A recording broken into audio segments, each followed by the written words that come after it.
মজলিসে যখন এসেছেন বাড়ি থেকে রওনা দিয়ে আপনার চোখের আড়ালে আপনি জানেন না কয়েকজন ফেরেশতা ঘুরে ঘুরে ঘুরে ঘুরে আপনার প্রত্যেকটা কদমের নিচে তাদের নূরের পর বিছিয়ে দিছিল। আবার ফিরে যখন যাবেন ওয়া ইন্নাল মালাইকাতা লা তাদউ আজনিহাতিহা রিদান লিতালিবিল ইলম। তলেবে ইলম মানে যারা দিন শিখতে ঘর থেকে বের হয়, তাই মাদ্রাসার ছাত্র হোক বা তবলিগের সাথী হোক অথবা ওয়াজের শ্রোতা হোক, সকলেই তলেবে ইলম। আপনাদের পায়ের নিচে নূরের ফেরেশতারা নূরের পর বিছায় দেয়, বলি সুবহানাল্লাহ। এই যে বিশাল ইনকাম, এটা কোনো জারি যাত্রা, কলসা, গাজীর গান, গুণযাত্রা, দুর্গা পূজা, কালী পূজা, সরস্বতী পূজা, লক্ষ্মী পূজায় যাওয়ার সময় এইরকম ফজিলত হয় না। বরঞ্চ সেখানে যাওয়ার সময় আপনার পায়ের নিচে আগে পিছে শয়তানে পর বিছিয়ে দেয়। এবারও সুবহানাল্লাহ। তো আজকে এখানে আসছেন, আপনারা ঠকছেন না, যেচ্ছেন বিশাল জেতা। কাজেই আবার আর একবার একটু আন্তরিকভাবে শুকর আদায় করি, আলহামদুলিল্লাহ। রজব মাসের চাঁদ ওঠা থেকে নিয়ে আজকে পর্যন্ত, এখন থেকে নিয়ে রমজান পর্যন্ত সকলে পারলে বেশি বেশি দোয়াটা পড়ব, কারণ দেখতেছি মানুষ টপাটপ করে মারা যাচ্ছে খুব বেশি। তো আল্লাহ পাক আমাদেরকে গত রমজান থেকে এ পর্যন্ত যেহেতু বাঁচায় রেখেছেন, দোয়া করি আল্লাহ রজব ও শাবানের বরকত আমাদেরকে নসিব করেন। দয়া করে রমজান মাসও আমাদেরকে নসিব করেন, বলি আমিন। রমজান মাস পাইলে আমরা আল্লাহর কাছে দোয়া করব, আল্লাহ এ রমজান যেহেতু পাইছি, দয়া করে আগামী রমজানটা আমাদের নসিব করো। জীবনে অনেক অনেকবার রমজান মাস আমাদেরকে নসিব করো। রমজানের যে ফজিলাত উলামায়ে কেরামের কাছ থেকে শুনে থাকি, হাদিস থেকে হুজুররা বলে, রমজানে একটা নফল ইবাদত করলে একটা ফরজ ইবাদত অন্য মাসের একটা ফরজ ইবাদতের সমপরিমাণ নেকি আল্লাহ তাআলা দান করেন। রমজান মাসে একবার আল্লাহ বলে কমপক্ষে 70 বার আল্লাহ বলার নেকি পাওয়া যায়। রমজান মাসে একটা ফরজ আদায় করলে অন্য মাসের 70 থেকে 700 ফরজ আদায় করার নেকি আল্লাহ তাআলা দান করেন। রমজান মাসে যদি কোনো মোমেনের ইন্তেকাল হয়ে যায়, তাহলে আল্লাহ পাক তাকে কিয়ামত পর্যন্ত কবর আযাব দেন না। রমজানের বদৌলতে তার কবরটাকে জান্নাতের বাগান বানায় রাখা হয়, বলেন সুবহানাল্লাহ। এই জন্য আমরা এই দামি মাসের অপেক্ষায় দোয়া করতে থাকবো, আল্লাহুম্মা বারিক লানা, পড়বেন না?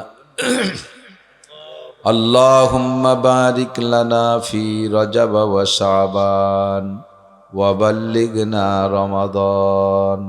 আল্লাহ রজব ও শাবানের বরকত আমাদেরকে নসিব করো, আর দয়া করে রমজান মাসে আমাদেরকে পৌঁছায় দাও, বলি আমিন। এই জায়গাটা কি ভিজে নাকি কেউ? তো কেউ বসলো না কেন? আগের থেকেই তো খালি দেখতেছি, কেউ পেশাব করছে না।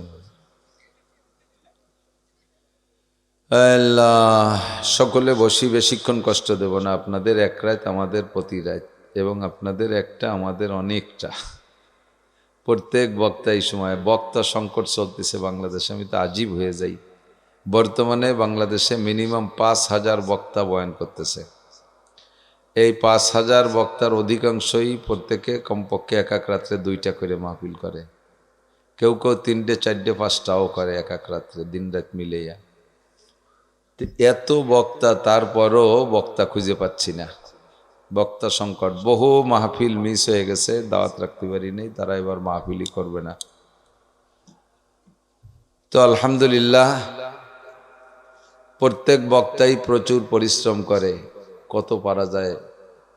ফায়াউমাম বিহাজবা ওয়ায়াউমাম বিল রুকাইকি ওয়াবিল উজাইবি ইয়াউমান ওয়ায়াউমাম বিল খুলাইসা। আগের রাত্রে আমাদের গোপালগঞ্জে 2টা মাহফিল করে রাত্রেই রওনা দিয়ে চলে গেছি, বিছানায় আর পিঠ দেয়নি। ঢাকা এয়ারপোর্ট যে বাকি রাতের অংশ একটু কাটাইয়া তারপরে সকালে রওনা দিছি রংপুর কুড়িগ্রামের রৌমারি, একেবারে বাংলাদেশের শেষ উত্তর সীমানা একদিক দিয়ে। সেখান থেকে মাহফিল শেষ করে প্রচণ্ড কুয়াশার মধ্যে রাত 12টায় রওনা দিছি। বাড়ি আসতে 11 ঘন্টা লাগছে নিজের গাড়িতে। এসে যে একদিন ঘুমাবো, জিড়ে বসে সুযোগ নেই। পরের রাত্রে আবার 2টা মাহফিল, তার আগের দিন 3টে, তার আগের দিন 3টে, কয়টা পারা যায়? তারপরে গতকালকে, গত রাত্রে, আগের রাত্রেও গেছে 3টে মাহফিল, 4টে ছিল, দিনই একটা, রাত্রে 3টে। কত পারা যায়? মনে মনে ভাবতেছেন যে এত পয়সার দরকার নাকি, একটা করলে হয় না? পেট ভরে না হুজুরকে?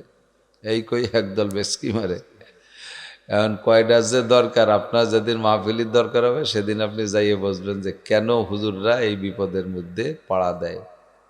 কোনো মতে আমি একটার উপরে একটাতে দুইটা মাহফিল রাখার পক্ষে না, কিন্তু হাজার হাজার টাকা যা মানুষে এসে বিরক্ত করে, হুজুর 1 ঘন্টা দেন, জোহরের পরে দেন, আসরের পরে দেন, মাগরিবের পরে দেন, এইভাবে অনুরোধ করে, মুরব্বীদের সুপারিশ করে, দায় ঠেয়ে রাখি, শাস্তিও এখন পারতেছি না। আশাবাস সগীরা ওয়া আফনাল কবির কাদরুল গদাতে ওয়া মাররুল আশি। আমি আমার জীবনের মাহফিলের গড়ে শুরু করছি আলফাডাঙ্গার থেকে। এটাও তো আলফাডাঙ্গা না? সে সময় দাড়ি সব গজায় সারে নাই, আজ থেকে প্রায় 30-32 বছর আগে দাড়ি সব গজায় সারে নাই। আর সেই দাড়ি গজায় টজায় ফিরে আবার পাইকে জড়িয়ে যাওয়ার কায়দা হয়ে গেল।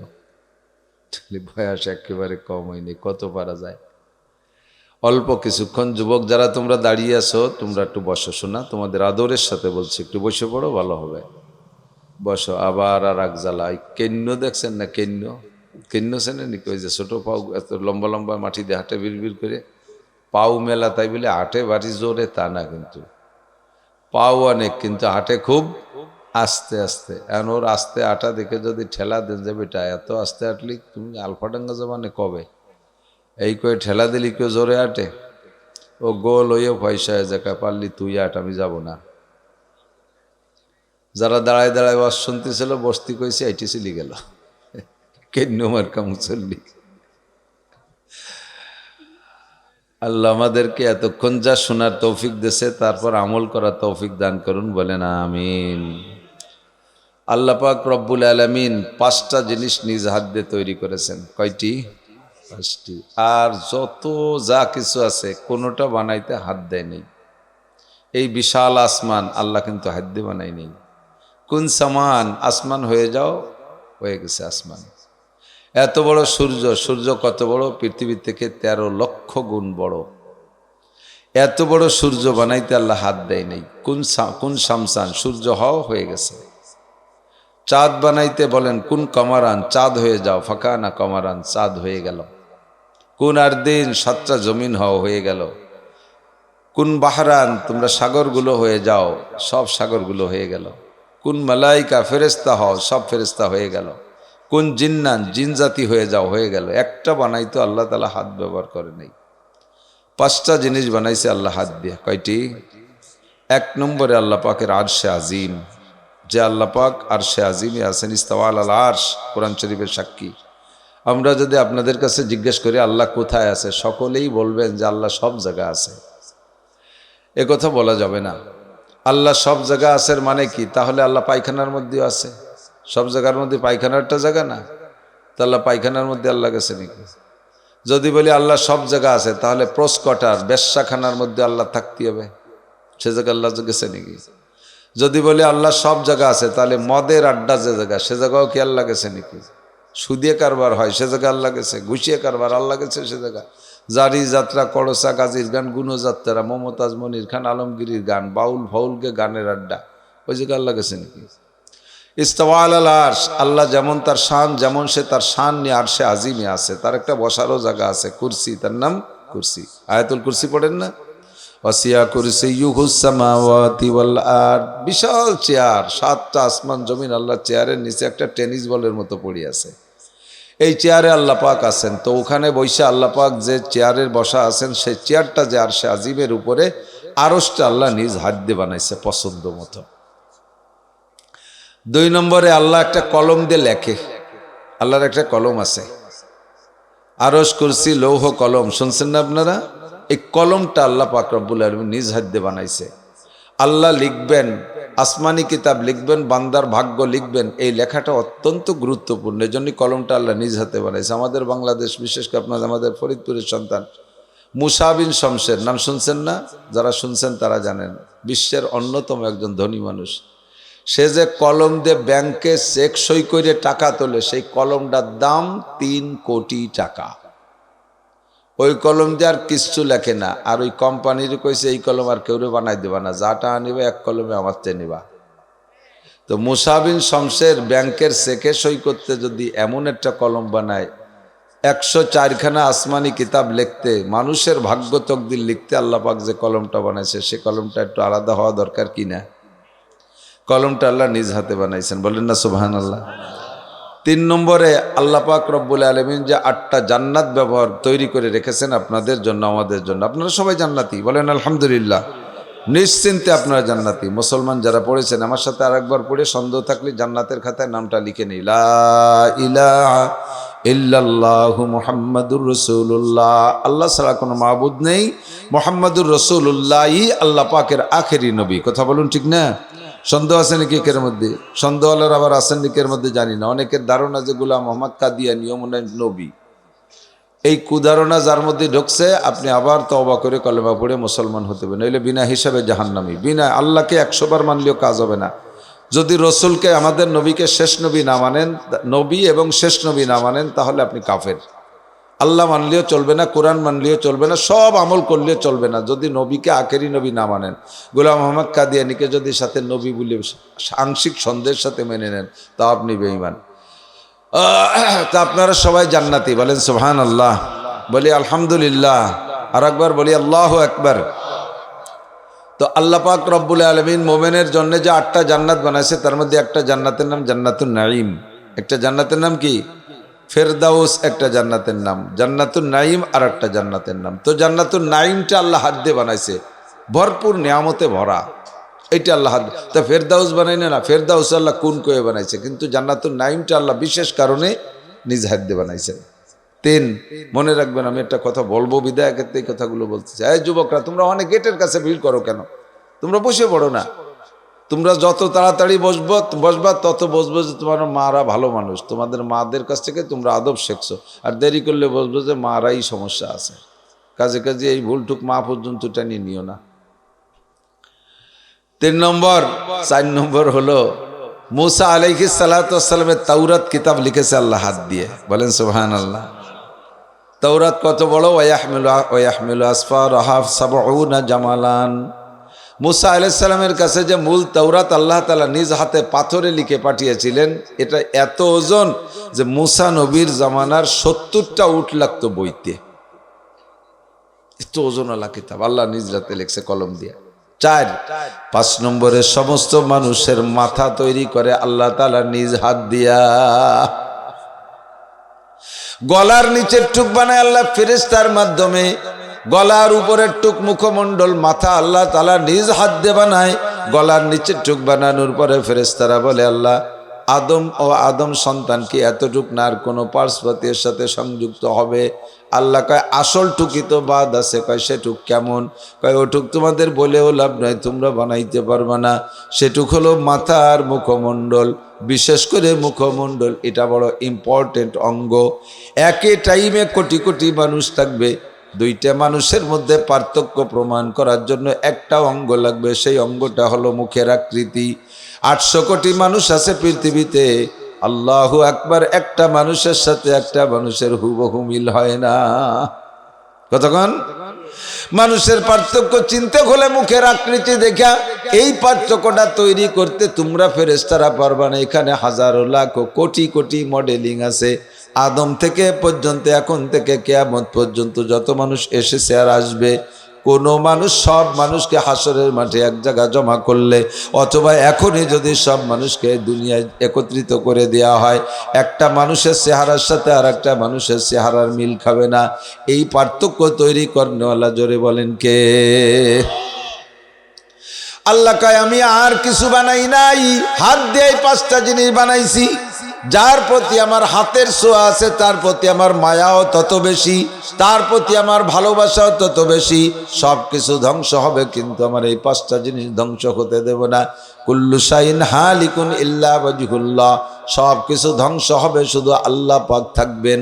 আর আল্লাহ পাক রব্বুল আলামিনের আরশ থাকবে, আল্লাহ পাকের কলম থাকবে, আল্লাহ পাকের জান্নাতগুলো সবই থাকবে। ও দোস্ত, মানব জাতিরও এই আকৃতিটা আল্লাহর কুদরতি কলমে হেফাজত থাকবে। মানুষকে আল্লাহ ভালোবাসেন তার প্রমাণ এটা। অন্য সব কিছু জিন ফেরেশতাকে আল্লাহ হাত দিয়ে তৈরি না করে মানুষকে আল্লাহ হাত দিয়ে বানাইছে, এটাই ভালোবাসার প্রমাণ। কতক্ষণ এবার বানাইতে যে কেমন বানাইলেন, কুরআনে কারীমের সাক্ষী আল্লাহ পাক বলেন, লাকাদ খালাকনাল ইনসানা ফি আহসানি তাকওয়িম গোটা সৃষ্টি কায়নাতের ভিতরে মানুষকে আমি সব চাইতে সুদর্শন করে বানাইছি। মানুষের চাইতে উত্তম আকৃতি উত্তম অবয়বে আর কোনো প্রাণীকে বানাই নাই। গোটা জগতের মধ্যে যত জায়গা যত সৌন্দর্য আছে সমস্ত সৌন্দর্যের সমাহারগুলো একটা মানুষ। মানব দেহের ভিতরে নদ নদী খাল বিল পাহাড় পর্বত জঙ্গল আসমান জমিন সব মানুষের মধ্যে আছে। একটা একটা করে বলতে গেলে বহু সময় লেগে যাবে। এক কথায় আল্লাহ কয় মানুষকে আমি সবচেয়ে সুন্দর করে বানাইছি। গঠন প্রণালী দেখো কি সুন্দর। চোখ দুটো যেখানে দরকার সেখানে দিয়েছি, কান দুটো সাইড মতো দিয়েছি, নাক দুটো জায়গা মতো দিয়েছি, মুখ খান তার পাশে দিয়েছি। মানুষে খানা খাইতে গেলে চোখ দেয়াকে দেখে পছন্দ হলো কি হলো না, এরপরে নাক দিয়ে শুকে দেখবে এটা বাসি না গান্দা, এরপরে মুখে দিতে হয়। কথা বলেন ঠিক কি ঠিক না? এবার এই তিনটে অঙ্গ যদি বিক্ষিপ্তভাবে তিন জায়গা থাকতো, চোখ দুটো যদি বগলের তলে থাকতো আর নাকটারে যদি পিছনে সেট করে দিত, এক ওক্তের খাবার খাইতে 3 গুণ সময় লাগতো। আগে বগল উসরে লুকমা বগলের তলে চোখরে দেখানো লাগতো, ও চোখ তুই দেখিয়ে ক ঠিক আছে না নাকি। চোখে যদি হয় কয় হ্যাঁ কাকা ভালো আছে এবার খাতি পারেন।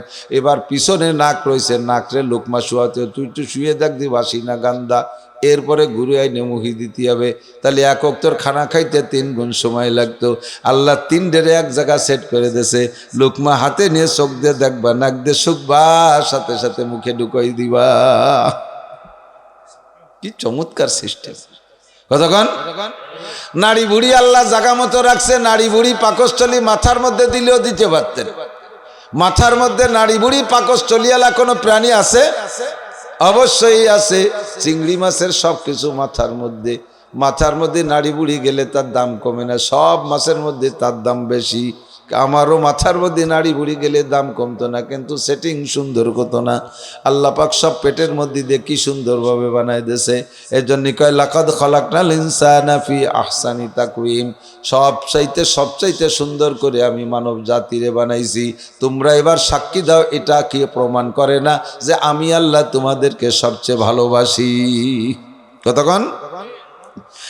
এরপরে আল্লাহ কয় শুধু সুন্দর করে বানায় শেষ করি নাই, ওয়ালাকাদ কাররামনা বানি আদম, গোটা সৃষ্টি কায়নাতের ভিতরে সবচাইতে সম্মানী করে বানাইছি মানুষকে। মানুষের চাইতে সম্মানী কেউ না, জিন্দা মানুষের চেয়ে সম্মানী না, ফেরেশতারাও মানুষের চাইতে সম্মানী না। কোনো মানুষকে বলা হয় না যে তুমি জিবরাইল আলাইহিস সালাম আসলে তার পায়ের নিচে দাঁড়াবা, মিকাইল আলাইহিস সালাম আসলে তার পায়ের নিচে পিঠ বিছিয়ে দিবা, ইসরাফিল আজরাইল আলাইহিস সালাম আসলে তুমি তার পায়ের নিচে পিঠ বিছিয়ে দিবা, এটা বলা হয় না। অথচ আল্লাহর নবী বলেন ওয়া ইন্নাল মালাইকাতা লা তাদাউ আজনিহাতিহা রিদান লিতালিবিল ইলম, দ্বীনি ইলম শিক্ষা করতে যারা ঘর থেকে বের হয়, নূরানি ফেরেশতারা তাদের পায়ের নিচে তাদের ডানা পর বিছাইয়া দেয়। কোনো মানুষকে বলা হয় নাই তুমি কোনো ফেরেশতার হাত পাও সিবে খেদমত করে দিবা। মানুষকে দায়িত্ব দেওয়া হয় নাই যে তুমি ফেরেশতাদের খাবার দাবার সংগ্রহ করে দিবা, তাদের জামা কাপড় ধুয়ে পরিষ্কার করে দিবা। বরঞ্চ সমস্ত ফেরেশতাদেরকে আল্লাহ মানব জাতির সেবা খেদমতের জন্য তৈরি করেছেন। এক একজন মানুষের বডি পাহারা দেওয়ার জন্য আল্লাহ 360 জন ফেরেশতা ব্যবহার করে। 2 কানের 2টা ছিদ্র পাহারার জন্য 2 জন ফেরেশতা, যাতে কানের মধ্যে পোকামাকড় ঢুকে না পড়ে। রাতের বেলা ঘুমায় গেলে নাকের ছিদ্র দিয়ে যাতে পোকামাকড় ঢুকে না যায়, ও জায়গা 2 জন ফেরেশতা মোতায়েন করা আছে। কত পোকা আসে মার করে ঢুকে গাড়ার মধ্যে ঢুকবে, মনে করছে নাক একটা বাসার মধ্যে ডুয়ে বসে দেয়। এখানে এ জায়গা আসার সাথে সাথে স্টার্টিং একদিক ঘুরোই দেয়। কে ঘুরোই দেয়? ও জায়গা ফেরেশতা আছে, কয় এটা তোর বাসা না, তুই আর এক জায়গা যা, তুই মানুষের নায়ের মধ্যে ঢুকতে আইছিস কেন? কি সুন্দরভাবে পাহারাদারি করে। কতক্ষণ ঠিক কি ঠিক না? অঙ্গ প্রত্যঙ্গ যতগুলো ভাঁজ আছে গিরি আছে সব গিরে গিরে এক একটা ফেরেশতা। ফেরেশতারা মানুষের সেবা খেদমত করে, প্রমাণ করে মানুষ সবচাইতে দামি। ঠিক না? এবার দামি মানুষ করে সুন্দর করে বানায় ছেড়ে দিয়েছি। এ কথা বলি নাই যে যার যার চিনতে সেই করো, কিরা কিভাবে কি কামাই করে খাবার তার ধান্দা তার কাছে। আমি সেভাবে তোমারে ছেড়ে দেই নেই। তোমার জন্য আমি অসংখ্য নিয়ামত তৈরি করেছি। সূর্যটা তোমাদেরকে আলো দেয়। এই কয়েকদিন সূর্যরে ক্লিয়ার দেখতে পারতেছি না, মনের মধ্যে ভালো লাগে না মন্দ লাগে, কার কেমন লাগে আমি জানি না। আমার তো মাথার মধ্যে এক চাক মেয়াগ হইছে, ভীষণ খারাপ লাগে। সূর্য দৈনন্দিন একবার না দেখতে পারলে কি ভালো লাগে? কথা বলেন। এই সূর্য 450 কোটি বছর পর্যন্ত আমাদেরকে সেবা খেদমত করতেছে, চন্দ্রটা 450 কোটি বছর পর্যন্ত মানব সেবায় নিয়োজিত আছে। আল্লাহ পাক অসংখ্য নিয়ামত এমন করে আমার আপনার জন্য তৈরি করে রেখেছেন, যার যেমন নিয়ামতের দরকার তার জন্য তেমন ব্যবস্থা। গরিব মানুষের জন্য কম দামি চাউল, একটু ভালোর জন্য আর একটু ভালো চাউল, আর একটু বড় লোকের জন্য আরো দামি চাউল, সর্বোচ্চ বড় লোকের জন্য 300-350 টাকা দামের কেজির চাউল আল্লাহ বানায় রাখছে। বড় লোক বড় বড় মাছ খাবে, 10 কেজি 20 কেজি ওজনের বল মাছ বানায় রাখছে। এই 20 কেজি বল মাছ কেনার মতো মানুষ সমাজে সবাই না, গরিব মানুষ আছে। এবার তাদের বল মাছ যদি পরানে চায় তারা কি খাবে? এই জন্য আল্লাহ ওই বংশের ছোট ছোট পাবদা মাছ বানাই থুইছে। কথা কন, তাফাক্কারু ফি খালকিল্লাহি ওয়ালা তাতাফাক্কারু ফিল্লাহ। আল্লাহর সৃষ্টি নিয়ে গবেষণা করো, আল্লাহকে পেয়ে যাবা। ওয়ালা তাতাফাক্কারু ফিল্লাহ, আল্লাহরে পাওয়ার জন্য তুমি আলফা ডাঙ্গার বিলির মধ্যে দিয়ে ফাঁকা জায়গাতে দৌড়ে বেড়ালি, কোনোদিন খুঁজে পাবা না। তোমার ততটুক বুদ্ধি নাই, তোমার সেই ব্রেন নাই, তোমার হাত ছোট, তুমি অত বড় কলসের তলিতে কি আছে আজ দিয়ে খুঁজে পাবা না। কাজে আল্লাহর সৃষ্টি নিয়ে গবেষণা করো, দেখো কত সুন্দর। খেজুর খাইতে মনে চায়, কি খেজুর কত প্রকারের, 3000 টাকা দামের কেজি খেজুর আছে। আমি মৌলানা নাসির, আমার কিনে খাওয়ার ক্ষমতা আছে, কিন্তু আর একজন মানুষ সারাদিন ভ্যান চালাইয়া পাইছে 500 টাকা, ও 3000 টাকার খেজুরের কাছে যাইতে পারবে না। কিন্তু খেজুর তারও খাইতে পরানে চাইতে পারে, তার পোলাপানও খেজুর খাইতে চাইবে। আল্লাহ কয় ঠিক আছে, তোমারে 200 টাকা দামের খেজুর বানাই দিছি, ওইতে আইসরানি কিনে নিয়ে নিজে খাওগে, সাল মেরে খাওগে। কতক্ষণ আছে না নাই? 3000 3500 টাকা দামের লুঙ্গি আছে, তা পরারও লোক আছে। আবার 350 টাকা দামের লুঙ্গি আছে, তা পরারও লোক আছে। সব কিছু সুন্দর করে বৈষম্য করে আল্লাহ পাক রব্বুল আলামিন তৈরি করে রেখেছেন। মানুষের মধ্যে ক্যাটাগরি কেন করলেন? ওয়ারাফানা বা'দাহুম ফাওকা বা'দিন দারাজাত। মানুষের মধ্যে কেরসে কেউরে আমি দামি বানাইছি, কেরসে কেউরে ধনী বানাইছে, কেরসে কেউরে সম্মানী বানাইছে। যদি এমন না করে সবাই রে এক লেভেলের বানাইতো, সমাজের এত কাজ সম্পাদন হইতো না। মুসিরা জুতো বানাবে, বড় লোকরা পায় দিবা। তাঁতিরা কাপড় বুনবে, সবাই তা ব্যবহার করবা। কৃষকরা ক্ষেত খামারে ধান ফলাবে, সবাই তাই খাইবা। আবার বড় লোক শিল্পপতিরা ইন্ডাস্ট্রিজ কলকারখানা বানাইয়া মাইক মোবাইল টাওয়ার মার এগুলো যা দরকার বানায় দেবে, সাধারণ সবাই সেগুলো ব্যবহার করবা। কথা বলেন ঠিক কি ঠিক না? সবাই এক লেভেলের হইলে সব কাজ চলতো না। আল্লাহর পক্ষ থেকে বলা হয় লিকুল্লি ফান্নিন রিজাল, প্রত্যেক বিষয় আল্লাহ সুন্দর সুন্দর করে মানুষ বানায় রাখছে। যেভাবে বলি রাতভর বললে শেষ হবে না, প্রত্যেকটা জিনিস আল্লাহর রহমত। কতক্ষণ মারাজাল বাহরাইনি ইয়ালতাকিয়ানি বাইনাহুমা বারযাখুল লা ইয়াবগিয়ান। দুইটা নদী একসাথে পাশ চলে, একটার পানি ঘোলা আর একটার পানি স্বচ্ছ। আর আল্লাহু আকবার, সূরা রহমানের মধ্যে আল্লাহ তাই বলেন মারাজাল বাহরাইনি ইয়ালতাকিয়ান বাইনাহুমা বারযাখুল লা ইয়াবগিয়ান ফাবিআইয়ি আলাই রাব্বিকুমা তুকাজ্জিবান। কোনটিকে তুমি বলিবে মিথ্যা যে বিশ্বপতির দান, ফাবিআইয়ি আলাই রাব্বিকুমা তুকাজ্জিবান। সবই কার দান? জোরে বলেন কার দান? এবার আল্লাহ পাক বলেন নিয়ামতগুলো আমি কিভাবে পার্থক্য করেছি। এদিক তাকান, যেই জিনিসটা মানুষের জীবনে বেশি প্রয়োজন ওই জিনিসটাকে আমি কম দামি করে দিছি, অনেকটা আমি ফ্রি সার্ভিস দিচ্ছি। বুঝতেছেন নাকি আপনারা? বুঝতেছেন তো? আমি কি আজে বাজে কিছু করছি নি? তার ঠিক কি আল্লাহ বুঝুন। একটু সামনের দিক চলেন, এক পাশে কচি যাই। যেই নিয়ামতটা মানব জীবনে বেশি প্রয়োজন ওইটা আল্লাহ পাক কম দামি বানাই দিছে, যেটা প্রয়োজন কম ওইটার দাম বেশি। কতক্ষণ সমাজে লোহার দরকার বেশি না সোনার দরকার বেশি? সোনার প্রয়োজন বেশি না লোহার প্রয়োজন বেশি? লোহার প্রয়োজন বেশি, ঠিক না? পুরুষকে তো সোনার দরকারই নাই। এক চুল পরিমাণ, এক জাররা পরিমাণ স্বর্ণ অলংকার পুরুষে ব্যবহার করতে পারবে না। যারা স্বর্ণের চেন গলায় দাও, যারা স্বর্ণের চেন গলায় দাও, ভালো করে মনে রাখো পুরুষরা তুমি কি গলায় দিচ্ছ? 5-6টা 8টা 10টা শুয়োরের বাচ্চায় যেটা মালা বানায় গলায় দেওয়াও যা, স্বর্ণের চেন পুরুষই গলায় দেওয়াও তাই। এই যে ছোট ছোট শুয়োরের বাচ্চা শুয়োর আছে না, এই যে বটপট করে ফুটতে চালে থাকে শুয়োরে আটা বার বাচ্চা বেরোতে, এই একটুক ইন্দুরির মতো তা ওরির কুড়ি আনিক দে দড়ি দিয়ে বাঁধে মালা বানাইয়া গলায় নিয়ে কি যায় যাবে? তা যেমন না যায়, স্বর্ণের চেন পুরুষে গলায় ব্যবহার করে এরকম না জায়েজ। আংটিও ব্যবহার করতে পারবেন। মোহাব্বত করে যত্ন করে শাউরিতি জামাইরে আংটি দেয়, মোহাব্বত করে ধনী শ্বশুররা জামাইরে অনেক অলংকার দেয়, একটাও ব্যবহার করা হারাম, একটাও ব্যবহার করতে পারবেন না। তাহলে পুরুষের জীবনে স্বর্ণ একটুও দরকার নাই, নারীদের জীবনে স্বর্ণ সবটুক দরকার। 10-20 কেজি স্বর্ণ দিয়ে জামা বানায় বউরে ফরায় দেন, কোনো সগিরা কবিরা নাই, বরঞ্চ ভালো হবে না কি হবে। কিন্তু যদি কোনো মহিলা জীবনে 1 জাররা স্বর্ণ ব্যবহার না করে, তাতে কি তার কোনো সগিরা কবিরা গুনাহ হবে? কতক্ষণ হবে? কোনো গুনাহ হবে না। অনেকে কয় যে নাক ফুল ব্যবহার না করলেই তালাক হয়ে যায়। তো মাঝে মাঝে নাক ফুলির ফাস্তি পড়ে যায়, লাগাতে 8-10 দিন দেরি হয়ে যায়, সে খুলিয়ে তো সেই কদিন কি স্বামী স্ত্রী স্বাভাবিকভাবে চলে না? সে কদিন কি বউ তালাক দেয় নাকি? ওতে কোনো কিছুই হয় না, কেউ ফাউ কথা বাজে কথা। তো দোস্তরে মহিলারাও জীবনে যদি 1 জাররা স্বর্ণ ব্যবহার না করে, তাতে তাদের সগিরা কবিরা গুনাহ হয় না। বরঞ্চ মহিলারা যদি স্বর্ণ ব্যবহার নাও করে, তাতে মহিলাদের বাচ্চা কাচ্চা প্রোডাকশনও কম হয় না। এরম হয় নাকি যে কোনো বিটি সোনা ব্যবহার না করতে বললে সালমাই হবে না, এই নাকি?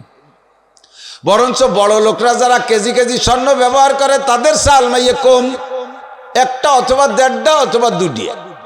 বড় বড় ধনীকে 1.5টা মানে ওই হওয়ার সময় ঠ্যাং একখান হইনি, হাত একখান হই, এক সাইড ধরে হইনি, আজ কোন হয়েছে, আর একটা পুরোপুরি হয়েছে। এই যে 1.5টা আর কি। আমি আমার বাংলা করে বুঝি, বুঝুক না বুঝি না বুঝি। একটু আগে আমার এক আর্মি কর্নেল ফোন দিয়েছে, কয় হুজুর আমরা তো সেনাবাহিনীর বড় অফিসার ছিলাম, খুব ডাটের বাংলা কইছি আর শুনছি, কিন্তু আপনার বাংলা একটা ব্যতিক্রম বাংলা, সে পুরনো বাংলা কন খালি ভালো লাগে।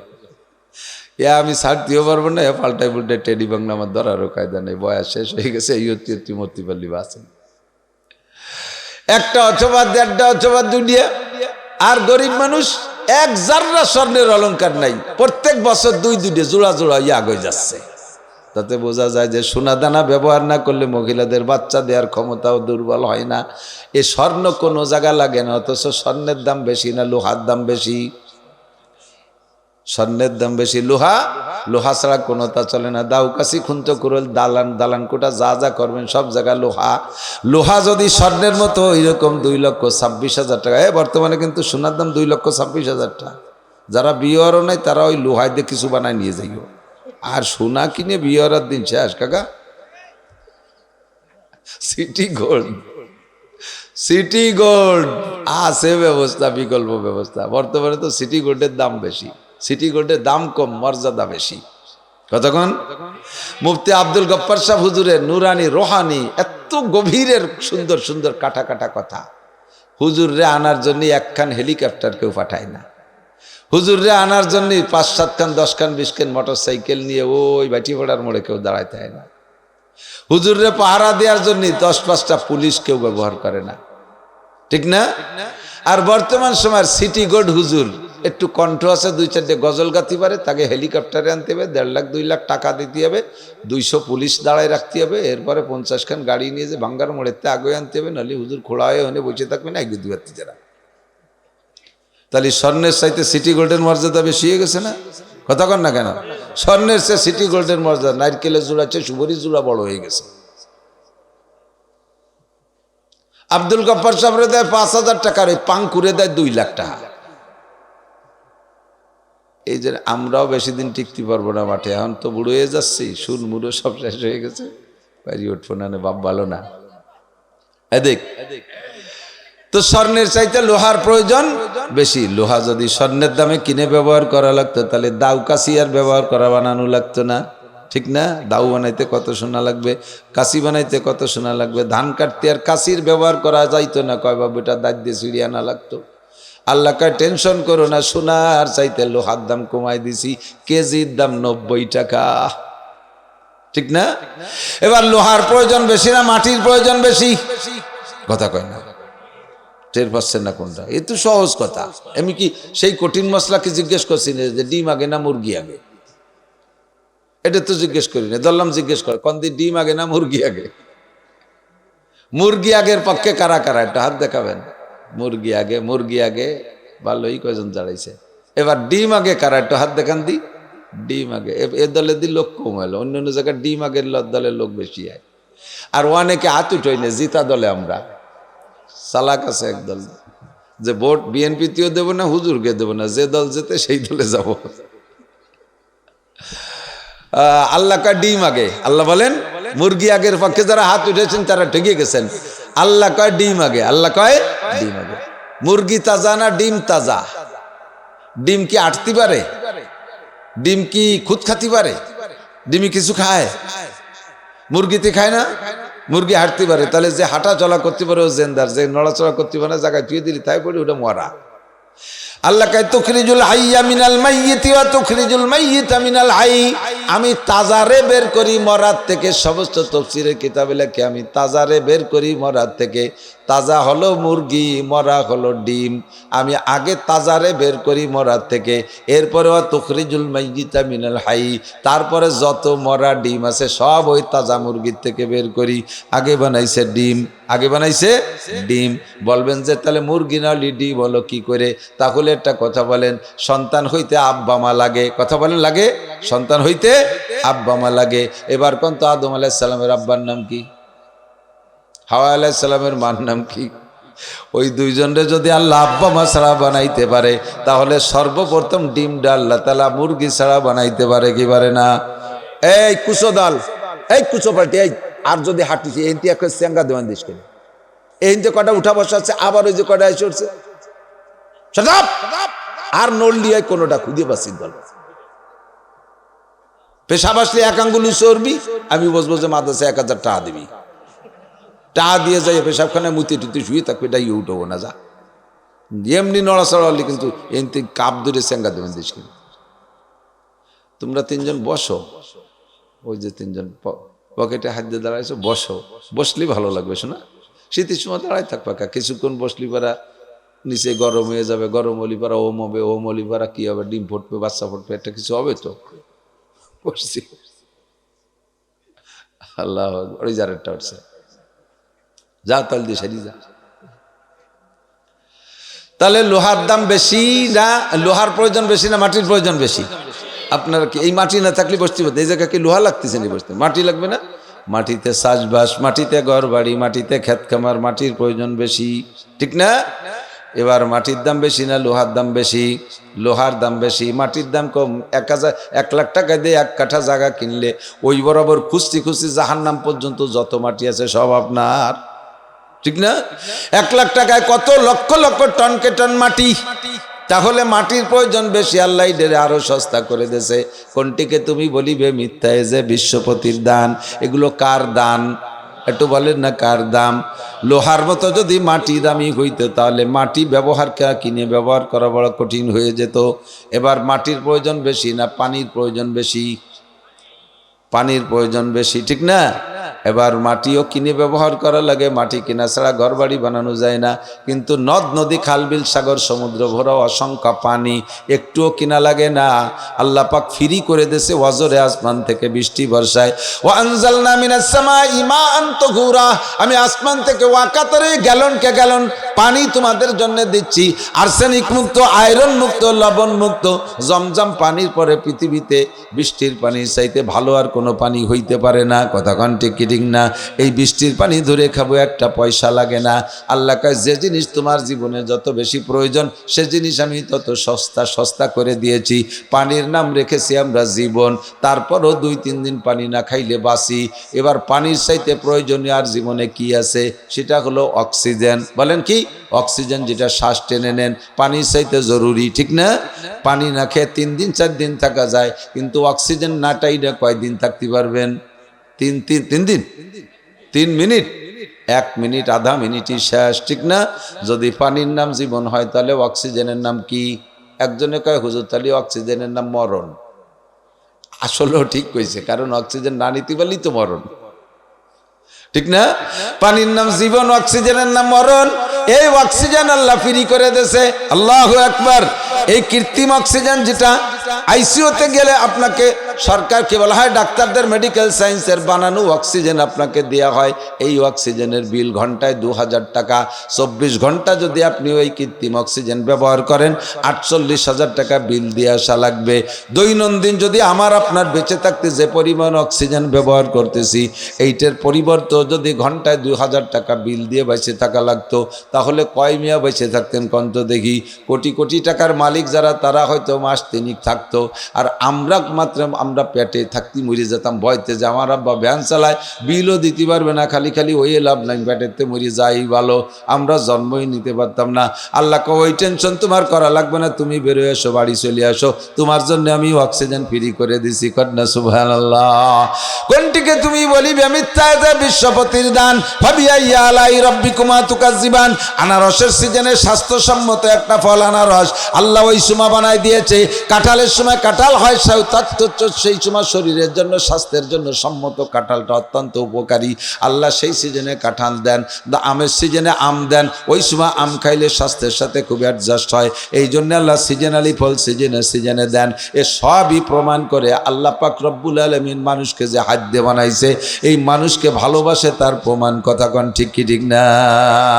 এবার আল্লাহ পাক বলেন দিন রাত ভরে সারা জীবন ভরে মাওলানা নাসির তুমি বলবা আমার কুদরত বলে শেষ করতে পারবা না। লানাফিদাল বাহরু ক্বাবলা আন তানফাদা কালিমাতু রাব্বি ওয়ালাউ জিনা বিমিসলিহি মাদাদা।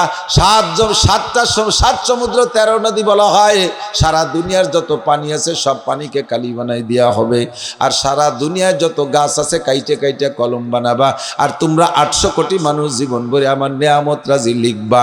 তোমাদের হায়াত শেষ হয়ে যাবে, পানি ডবল করে দেওয়া হবে কালি বানাইয়া, আবার শেষ হবে, তারপরও তোমরা আমার নিয়ামত রাজি লিখে শেষ করতে পারবা না। ও বান্দা, এবার তোমাদের কাছে জিজ্ঞাসা করি, বলো তো এটা কি আমি তোমাদের ভালোবাসি তার প্রমাণ কিনা? একটু বলবেন না? আল্লাহ আমাদেরকে ভালোবাসে কিনা? আল্লাহ কয় আরে কপাল পোড়া, আর একটু তাহলে ভালো করে বুঝে নে, স্বীকার করতে চাইছো না।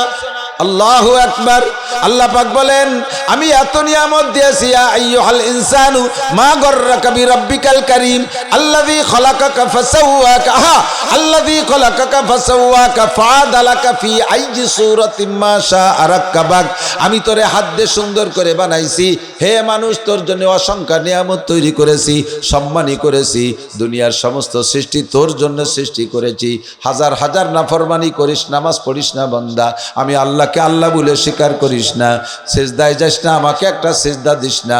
মুসলমানের সাথে তোরা মুসলমানরাও দুর্গা পূজা, কালী পূজা, সরস্বতী পূজা, লক্ষ্মী পূজায় যাস, মুসলমানের বাচ্চা হইয়া কাশিয়ানির উড়াকান্দি ঠাউর বাড়িও তোমরা যাও, জারি যাত্রা করসা গাজীর গান গুনো যাত্রা শোনো, বাউল ফাউলকে গান গাও আর তোমরা শোনো, ড্যাক্সার বস তোমরা বাজাও, মদ গাজা আবা ফেন্সিডিল তোমরা খাও, জেনা ব্যভিচার তোমরা করো, ব্যারাক অ্যাডামস কারিতাস বিয়ার ডেবি স্বনির্ভর জাগরণী চক্র, যত সুদীয় সংস্থা আছে তার সাথে তোমরা সম্পর্ক রাখো।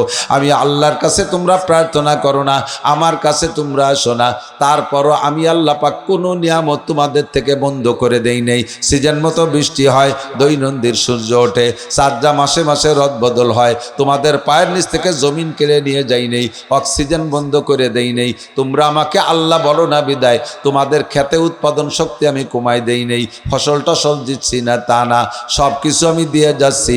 এরপরে হাজারো নাফরমানি করো, সাবালেক থেকে নিয়ে পর্যন্ত যাদের বয়স হয়েছে, আমার সাথে একটু খেয়াল করেন, সাবালেক হওয়ার পর থেকে যে যতটুকু বয়স পাইছেন, অ্যানিম্যান এভরিবডি আমি চ্যালেঞ্জ করে বলতে পারি প্রত্যেকের জীবনে এমন এমন গোপন গোপন অন্যায় করা আছে, যেই গোপন অন্যায়গুলো নিকটতম বন্ধু যত ক্লোজ ফ্রেন্ড হোক না কেন তার কাছে বলা যায় না, ব্যক্ত করা যায় না। এমন এমন অন্যায় প্রত্যেকটা মানুষের জীবনে 2-1টা অ্যাক্সিডেন্ট আছে, যেই অন্যায়গুলো যদি সমাজে আল্লাহ প্রকাশ করে দিতেন, সমাজে মুখ নিয়ে রাস্তায় বের হইতে পারতাম না, হাটে বাজারে যাইতে পারতাম না, আমি এই স্টেজে সম্মানের সাথে আসতে পারতাম না, আমারে মানুষের জুতোয় দিয়ে পিটাইতো, লজ্জাবোধ করতো, ঘৃণা করতো। আমার আল্লাহর মহাগুণ সত্তার, আল্লাহ পাকের এক নাম হলো সত্তার, সত্তার মানে গোপনকারী। আমি আল্লাহ পাকের এত নিয়ামত ব্যবহার করে তার অসংখ্য নাফরমানি করি, তারপর আমার দোষগুলোকে আল্লাহ গোপন রাইখা সমাজ আমাকে মান সম্মানের সাথে ঘুরাইতেছে। এটা কি আল্লাহর ভালোবাসার প্রমাণ না? বলবেন না জি? এটা কি আল্লাহর ভালোবাসার প্রমাণ না? ও দোস্ত, এবার আল্লাহকে আমার ভালোবাসার প্রমাণ তুমি রাতভর দিনভর জীবন ভরে বললেও শেষ করতে পারবা না। আমি তোমারে ভালোবেসেই যাচ্ছি, ভেলে ভালোবেসেই যাব। এবার তুমি যদি আমাকে ভালোবাসো তাহলে দুইজনের ভালোবাসা মিল হবে। আর দুইজনের মধ্যে ভালোবাসার মিলের একটা স্থান আছে, একটা মূল তাকাকায় আরবিতে, অর্থাৎ মিলন স্থান। উভয়ের যদি ভালোবাসায় এক গতিতে আসে তাহলে ভালোবাসা জমে। একটা ছেলে একটা মেয়েকে ভালোবাসে ফোন করে, আর মেয়েটা তারে ভালোবাসে না বিদায় ফোনের উত্তর দেয় খারাপ। ও যখন ফোন করে আর সাথে সাথে কয়, এই অমুকের বাচ্চা অমুক, তুই আমারে ফোন না দিয়ে তোর মার সাথে ফোন করতে পারিস না। তো এইরকম যদি খ্যাকমারি পড়ে, তার সাথে কি পীড়িত হয় কোনোদিনও? প্রেম হবে কোনোদিনও? ইনি যা টোকা গেবে উনিও অত টোকা করবে। এই দুই বাইশটা এগোতে এগোতে দুইজন বাইটে পাড়া রেস্টেশনে যে সাক্ষাৎ করবে, এরপরে তারপরে যা হবার তাই হবে। ভালোবাসা দুই প্রকার, বৈধ ভালোবাসা, অবৈধ ভালোবাসা। উভয় ভালোবাসার একটা রেজাল্ট আছে, একটা ফলাফল আছে। আল্লাহ পাক বলেন, আমার সাথে বান্দার যে ভালোবাসা এটা হবে বৈধ ভালোবাসা, এইটা হবে বৈধ ভালোবাসা। এ জায়গায় একটা বিস্ফোরণ আছে, একটা রেজাল্ট আছে। ওই রেজাল্টটা যদি পাইতে চাও বান্দা, তাহলে তুমি আমাকে ভালোবাসতে হবে। এবার আল্লাহ পাক নবী পাককে বলছেন, দোস্ত তুমি যাও, ময়দানে যাও, যাও মালা মাদ্রাসায় যাও, যাও তুমি বারুইপাড়া মাদ্রাসায় লোকজন আছে ওদের কাছে জিজ্ঞাসা করো। নবী পাকের আশা আসি শেষ, নবী চলে গেছেন। এবার ইন্নাল উলামা ওয়ারাসাতুল আম্বিয়া, উলামায়ে কেরাম নবীদের ওয়ারিস, সেই হিসেবে আমার ভাগে একটু আসছে নবীর পক্ষ থেকে আপনার কাছে জিজ্ঞাসা করার জন্য। আল্লাহ পাক বলেন, কুল, হে নাসির তুমি বলো, জিজ্ঞাসা করো তাদের কাছে, ইন কুনতুম তুহিব্বুন আল্লাহ, আল্লাহ তো তোমার সব ভালোবাসা ঢেলে দিয়েছে, তুমি কি আল্লাহকে ভালোবাসতে চাও? আমি আপনাদের কাছে আল্লাহর পক্ষ থেকে জিজ্ঞাসা করি, দুইজনের ভালোবাসার মাথায় যে যে রেজাল্ট, ওই রেজাল্ট অত্যন্ত অনুকূল হবে। রেজাল্ট আমার আপনার পজিটিভ হবে। সেই পজিটিভ রেজাল্ট যদি পাইতে চান, আল্লাহ আপনাদের কাছে জিজ্ঞাসা করে আমাদের মাধ্যমে, আপনারা কি আল্লাহকে ভালোবাসতে চান? জোরে বলেন, চান? কারা কারা ভালোবাসতে চান একটু আল্লাহকে হাত দেখাবেন। আল্লাহ তুমি হাতগুলোকে কবুল করো, এরা তোমাকে ভালোবাসতে চায়। তোমার যা ফলাফল, তোমার যা প্রতিদান, তা তুমি সকলকে দান করো, বলেন আমিন। মাশাআল্লাহ, হাত নামান। এবার আল্লাহ পাক বলেন, তুমি যদি আমাকে ভালোবাসতে চাও তাহলে একটা সিস্টেম আছে, সিস্টেমের ব্যতিক্রম ভালোবাসলে ভালোবাসা হবে না। সিস্টেম কি? আপনি যদি ভালোবাসার নিয়ম না জানেন তাহলে ভালোবাসতে যে আরও গলা চিবে মারবেন, ভালোবাসতে যে গলা চিবে মারবেন। হিন্দুরা আল্লাহকে বিশ্বাস করে, সৃষ্টিকর্তা একজন, কিন্তু ভালোবাসার নিয়ম জানে না। নিয়ম না জানার কারণে তারা বিভিন্নভাবে ভালোবাসে। বাঘ একটা বানায় মনে করে মাটি দিয়ে, বাঘ একটা বানায় মনে করে এইটের মধ্যে ভগবান, তাই আল্লাহরে বাঘের রূপ দিয়ে তারে পুজো করে। বা সিংহ একটা বানায় মনে করে এইরকম মনে হয় ভগবান, তাই তারে পূজা করে। আস্তে আস্তে নামাইতে নামাইতে একটা শুয়োর, কুত্তো, সুসো, ইন্দুর, বান্দর এই বানায় বানায় আল্লাহরে পুজো করে। আল্লাহকে ভালোবাসার নিয়ম জানো না বিদায় আমারে শিয়াল, কুত্তো, শিয়াল, সুসো মুসো পর্যন্ত বানাই ফেলাইতেছো। বাউল ফাউল পাল্টে আল্লাহরে ভালোবাসে, ভালোবাসতে যে উল্টো পাল্টা কথা কয়ে তারা বেঈমান হয়ে যাচ্ছে। অনেক মানুষ আছে বাবার দরবারে, খাজার দরবারে, ভণ্ড পীরের দরবারে যায়, কিন্তু সে আল্লাহকেই পাইতে যায়, আল্লাহকেই পাইতে যায়। সে জায়গা আসলে নিয়মতান্ত্রিক ভাবে যাইতেছে না বিদায় আল্লাহকে ভালোবাসতে পারতেছে না, আল্লাহর ভালোবাসা পাইতেছে না। তাহলে আল্লাহকে ভালোবাসার নিয়ম কি একটু বলে দেন। আল্লাহই বলে দিয়েছেন, হে নবী আপনি বলেন, তুহিব্বু ইন কুনতুম তুহিব্বুন আল্লাহ ফাত্তাবিউনি। আমার দিক যুবক, আমার দিক যুবক, আমার দিক তাকাও শোনা। আমি বুড়োদের রস বাদ দিছি, বুড়োরা এমনি মুনিশি হয়ে গেছে, চোখের পাওয়ার কমে গেছে। আগে দিনের বেলা তারা দেখতো, এখন রাতের বেলাও চাঁদা দেখে না। আগের দিনের বেলা তারকা দেখতো, এখন চোখের পাওয়ার শেষ হয়ে গেছে, খালি শোয়ে পায়খানার দরজাও খুঁজে পায় না, বিছেন ভরে মারিয়ে দেয়। কাজেই অনাসে দুর্বল হয়ে আল্লাহমুখী হয়েছে। আগে লোহা খালিও হজম হয়ে যেত, এখন সাদা যাও খালিও পেটের মধ্যে যে আটায় না, যেমন খাই ওই বেসতে ফল ফল করে সেরম বার হয়ে চলে যায়। কাজেই বুড়ো ঠ্যাং একখান কবরে চলে গেছে, শাখা একটা পাংচার হয়ে গেছে, দাইটে বুড়ো আল্লাহওয়ালা হয়ে গেছে। এই জন্য বুড়ো গেজ আমি কোনো দিন করি না। যুবকরা তোমরা যারা আসো, তোমাদেরকে নিয়ে আমি এক ঝাঁক যুবককে আরশে আজিমের নিচে বসায় দেব। নবী পাক তোমার মুখে হাউজে কাউসার পান করায় দিবে। আল্লাহ পাক রব্বুল আলামিন তার কুদরতি হাত দিয়ে তোমার মুখে উঠাইয়া 500 বছর খানা খাওয়াবে। সব যুবকরা আল্লাহর কসম, একজন বুড়ো মানুষও ভেসতে যাবে না। বুড়োকে কান্দে কেটে লাভ নাই, বুড়োরা সব মার খেয়ে গেছে। খুশির বিষয় হলো বুড়ো টের পাইছে, টের পেয়ে গেছে, হিসেব আছে আমরাও জুয়ান হয়ে যাবো। আল্লাহু আকবার। তবে জুয়ান হয়ে ভেসতে যাওয়ার জন্যে পিছনে একটু হাত দেন। কি করে আসছেন? শাবুন শাফি ইবাদাতিল্লাহ আন শাবাবিহি ফিমা আবলা। বুড়ো হয়েছি কি বুড়ো হওয়ার যোগ্যতা নিয়ে বুড়ো হয়েছি না বাতাসে বুড়ো হয়েছি তাকে একটু পিছনে হাত দিয়ে দেখছেন। হাসিবু কবলা আন তুহাসাবু ওয়াজিনু কবলা আন তুওয়াজানু। 70-80 বছরের ব্যাকগ্রাউন্ডে আপনি একটু নজর করেন, যৌবনকালটা কিভাবে কাটাইছেন, ইনকাম কোথা থেকে কাকা করেছেন আর কোথায় খরচ করছেন, একটু মিল করেন চাচা। হাসরের মাঠে যেই সব প্রশ্ন হবে তার মধ্যে একটা হলো মিন আই আন মালিহি মিন আইনা ইকতাসাবা ফিমা আনফাকা, আর একটা হলো আন শাবাবিহি ফিমা আবলা। যৌবনকাল কোথায় কিভাবে কাটাইছো একটু কয়ে যাও। 40 বছর তোমার যৌবন ছিল, 40 বছরের ভিতরে স্লিপ করে পড়লেও পশ্চিম দিক পড়ো নাই, ওক্তীয় নামাজ তো পড়োই নাই, জুমার নামাজও পড়ো নাই, ঈদের নামাজের দিনও বোর সাথে গ্যাঞ্জাম বাদে এই দিন নামাজটা পড়ো নাই, বাপের জানাজার দিনও বাগানের মধ্যে দাঁড়ায় দাঁড়ায় বিড়ি খাইছো সাড়ে আরামজাদা, তুমি সেদিনও বাপের জানাজাটা ঠিক মতো পড়ো নাই, কোনোদিন স্লিপ করে পড়লে পশ্চিম দিক পড়ো নাই, একটা কোরআন শরীফের শব্দ জবান দিয়ে উচ্চারণ করে পড়া শেখো নাই। যৌবনকালটা এভাবে গরমে গরমে কাটাইছো, নেতাদের পিছনে পিছনে ঘুরছো, পয়সার দান দেয়, দুনিয়ার দান দেয়, একটুও কম করো নাই। ও যুবক, তোমার যৌবনকালটা, বুড়ো তোমার যৌবনকালের হিসাব দিয়ে যাও। হিসাব যদি দিতে যান দোস্ত, নবী পাক বলেন মান হুসিবা নুকিসা, যেই হিসাবের কাঠগড়ায় দাঁড় হবে কি একজনও পার হইতে পারবে না। 2 নম্বরে আর একটা 3 নম্বরে জিজ্ঞাসা করা হবে আন মালিহি। বুড়ো হয়ে গেছেন, বাতাসে আপনার ব্যাকগ্রাউন্ডে নজর করেন, সারাটা জীবন যতদিন ইনকাম করতে পারছেন ইনকাম করতে করেছেন আর কোথায় নিয়ে খরচ করেছেন। আপনি 2 নম্বরে 9 নম্বরে 6 নম্বরে 14 নম্বরে 15 নম্বরে করে টাকা কামাই করেছেন, সুদ ঘুষ খেয়ে কামাই করেছেন, এই টাকায় দিয়ে মসজিদ বানাই দিল নেকি পাবেন না। আবার মাথার ঘাম পায়ে চলে গেছে, কামাই করছেন, টাকাটারে অবৈধ জায়গায় খরচ করছেন, আপনিও পিটি সালা বান্ধে যায়েন, বাড়ির অভাব হবে না। একজন রে ধরছে, তুই ইনকাম কি দেখিয়েছিস? কাল আমার ইনকাম শুনলি আর তুমি খরচের দিক চাওয়া না। কয় কি দেখিয়েছিস?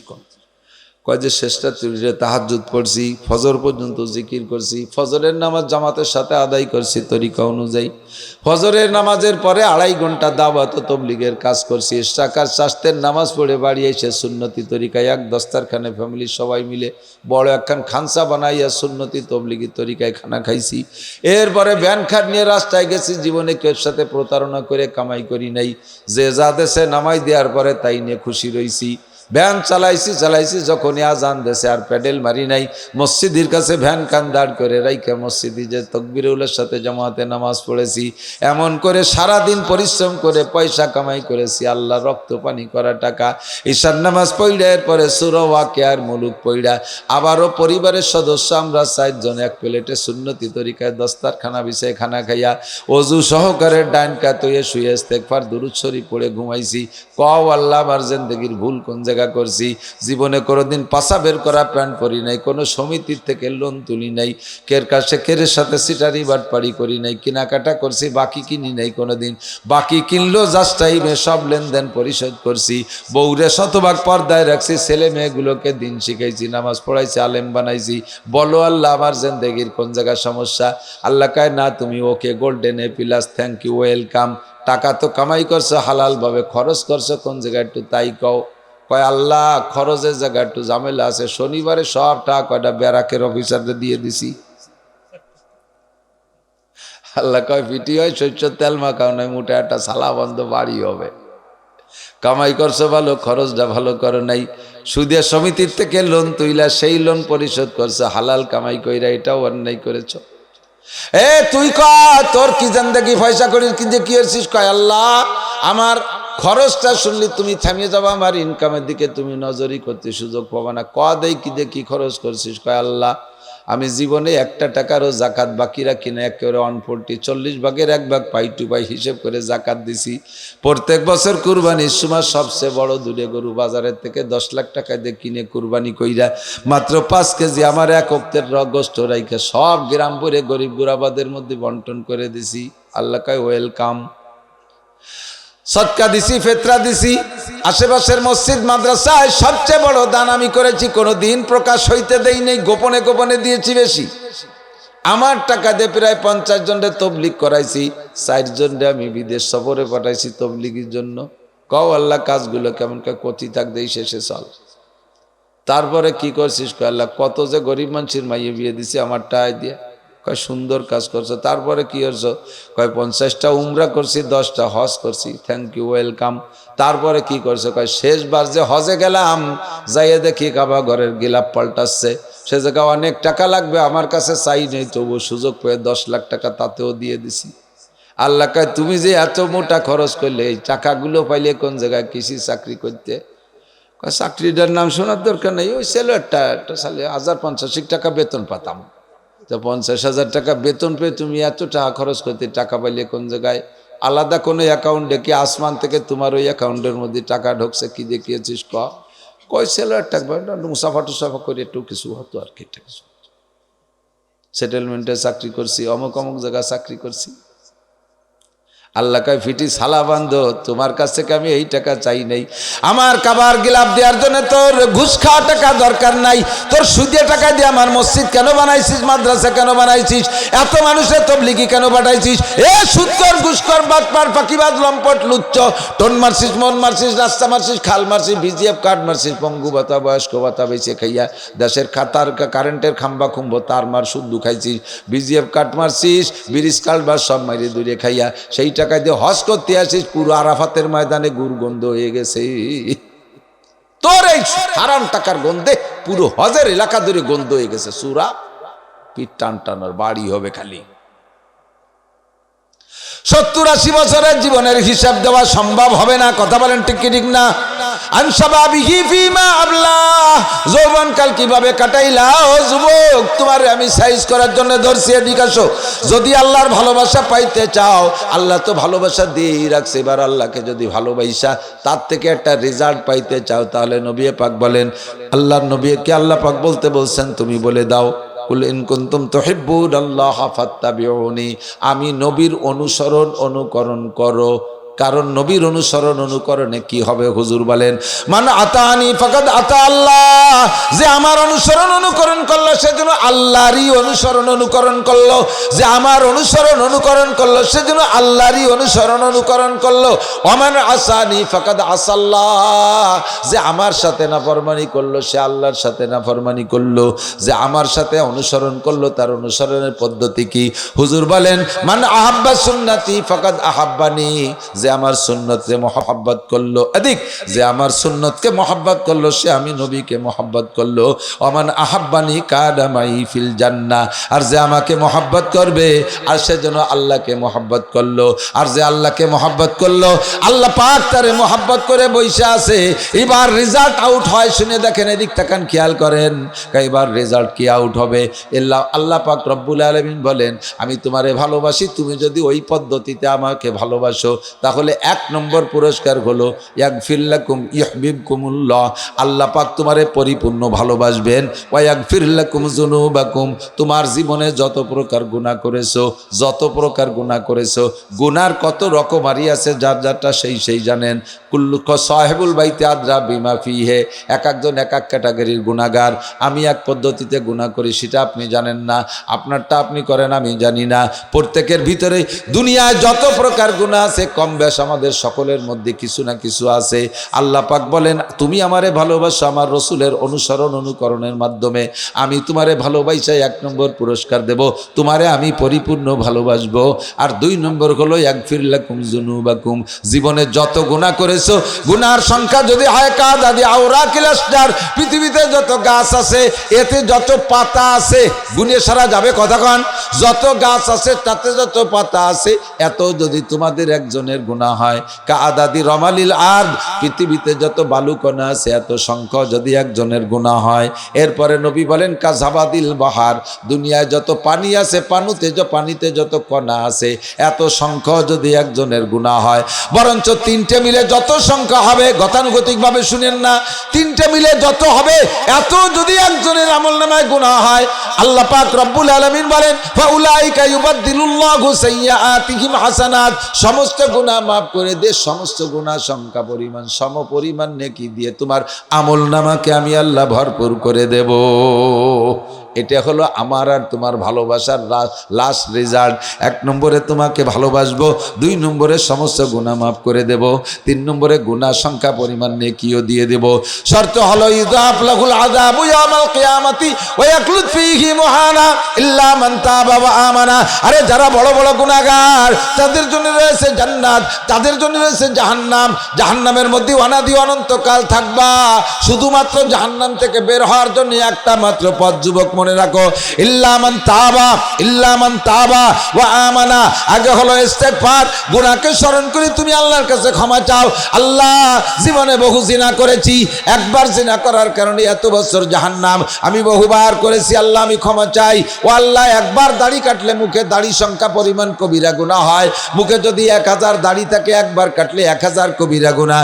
আর এই 1000 কবিরা গুনাহ প্রত্যেক 5 মিনিট অন্তর অন্তর একবার লেখা হইতে আছে। যতদিন পর্যন্ত দাড়ি কাটার থেকে তওবা করে জাগায় না আসবেন, অতদিন পর্যন্ত দাড়ি কাটা অবস্থায় ঘুমোয় থাকবেন। প্রত্যেক 5 মিনিট অন্তর একবার দাড়ি কাটার গুনাহ। নামাজ পড়তেছেন, নামাজের মধ্যেও 5 মিনিট অন্তর একবার দাড়ি কাটার গুনাহ। হজে তওয়াফ করতেছেন, তওয়াফের ভিতরে প্রত্যেক 5 মিনিট অন্তর একবার কবিরা গুনাহ, একবার করে দাড়ি সংখ্যা পরিমাণ গুনাহ।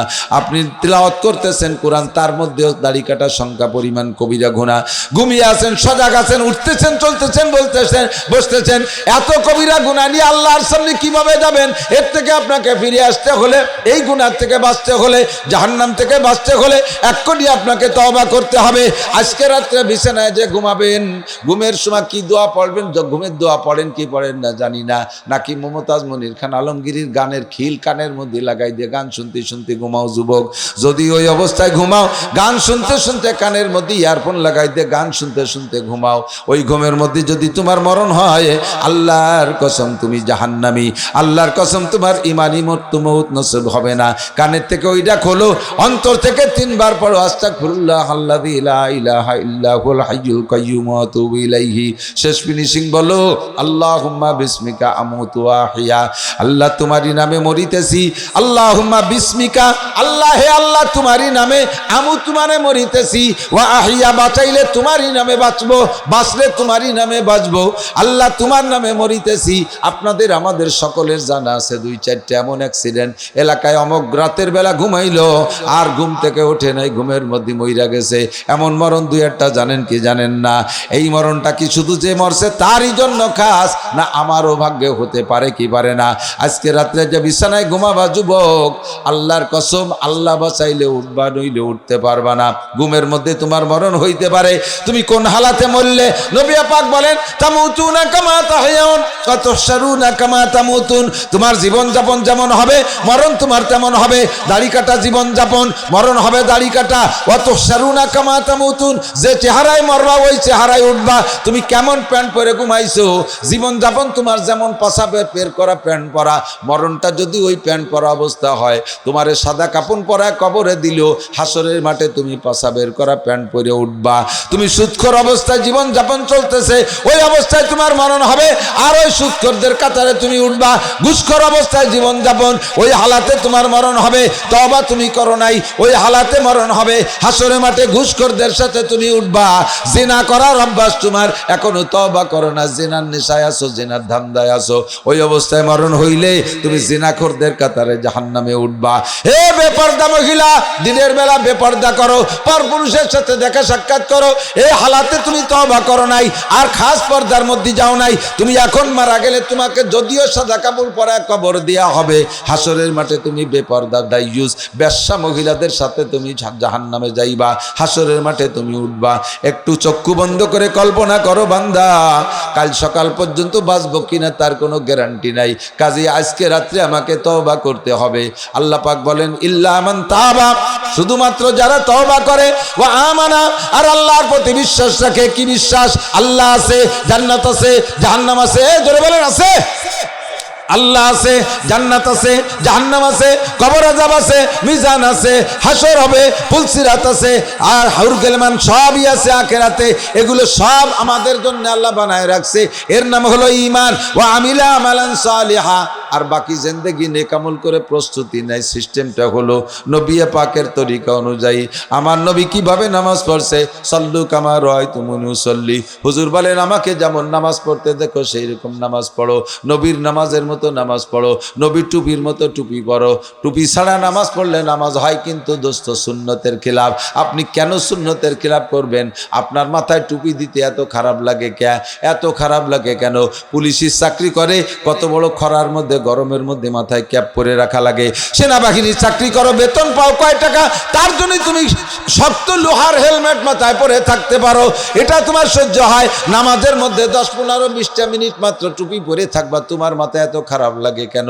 নবীর টুপির মতো টুপি বানাও, নবীর পাগড়ির মতো পাগড়ি বানাও, নবীর মোষের মতো মোষ কাটো, নবীর দাড়ির মতো দাড়ি রাখো, নবীর পোশাকের মতো পোশাক বানাও। নবী মেশক করেছেন, নবী বিরাজ করেন নাই, নবীর দাঁতনের মতো দাঁতন করো। আরে নবীর খানা খাওয়ার মতো সুন্নতি তরিকায় দস্তারখানা বিছিয়ে খানায় খাও। নবী বলেন মান আতানি দাখালাল জান্নাহ ওয়া মান আসানি ফাকাদ আবা। যে আমার আদ্যপান্ত অনুসরণ করলো আমার সাথে জান্নাতে যাবে, আর যে যে লাইনে আমার সাথে খিলাফ করলো ওই লাইনে সে দেরি হইয়া যাইবে জান্নাতে যাইতে। প্রথম চান্সে আমার কাছ থেকে সুপারিশ পাইবা না। ভালোবাসার সিস্টেম কি? নবী আলাইহিস সালামের অনুসরণ আর অনুকরণ। কথা বলুন ঠিক কি ঠিক না? আজকে থেকে কি হাতে যে সব গুনাহ যার জানা আছে একটু তওবা করা কি যাবে? যাবে যাবে? তওবা মানে খালি আস্তাগফিরুল্লাহ না। অনেকে আছে আস্তাগফিরুল্লাহ, এই আস্তাগফিরুল্লাহটা একটা ফর্মালিটি। বাকি তওবা হলো অন্তরের সিদ্ধান্ত পরিবর্তন। বলেন এক দারোগা আমার এক মুহাব্বতের এক দারোগা, আমি বেনাপোল গেছি মাহফিল করতে বেশ কয়েক বছর আগে, 7-8 বছর হবে সম্ভবত। সেই সময় কি কারণের জন্য আমলিক সরকার এই মাহফিলগুলোর পর খুব টর্চারিং করতেছিল। তা আমি বেনাপোল বর্ডারের কাছে গেছি, তো ওই ওসি সাহেব আমাকে এলাকার দারোগা, আমাকে এলাকার ওসি সাহেব ওই দারোগা সেকেন্ড অফিসারে পাঠাইছে, ওই মাহফিলটা বন্ধ করে দিয়ে আসেন। ইন্ডিয়ার বর্ডারের দ্বারে যে হুজুররা কি করতে কুই কই উঠবে নিচ্ছে, ওই পাশে বিএসএফ ওয়ালারা গুলিয়ে ফেলাই দিবে না, মাহফিল বন্ধ করে দিয়েছেন।